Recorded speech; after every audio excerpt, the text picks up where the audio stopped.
As a heating air conditioning technician or a salesperson, how do you organize your time in a way that your call makes sense for you and for your buyer? This is an important question. I'm Scott Silverman. I'm coming to you live for HVAC Technician Sales Secrets on a perfect day to talk about sales and a perfect day to talk about you. So let's say that you're a technician and you are running this call and it's a diagnostic call, okay? My average diagnostic call took me between 45 and 60 minutes to diagnose what was going on and completely go through the system. So, I mean, there's times where you can walk up to a system and you hear the compressor's trying to kick on. You know it's probably a bad capacitor. Open the cover, the capacitor's blown out. The mistake is instantly going for it and like, hey, you need a new capacitor, I'm out of here.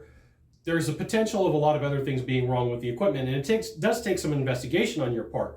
And depending upon what process you're using and who taught you and what group your company is a part of, there's a lot of different ways to do this.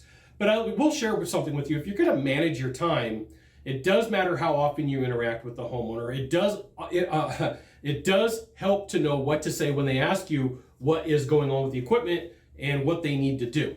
And so if you go to a call and you spend 45, 60 minutes, 90 minutes on it and not realize that you need to have a game plan, you're wasting your time, and it's going to end in somebody saying, well, I want to get a second opinion, or I want to call somebody else, or we're just going to wait. This is why you should join HVACTechSecrets.com. I'll share with you stuff that I'm not putting in the Facebook group, and I'll share with you things that I'm not putting here on YouTube. So if you take all the work that you're doing, let's say that you're on a diagnostic, you take all the work that you're doing on this diagnostic, and you go to the homeowner, you have to realize that you just spent 80 minutes, 85 minutes if you're there for 90 minutes before you get to this point, going through a dirty air conditioner, going through a dirty furnace to have a 3 to 5 minute conversation. You're doing a ton of work to end up at this end result.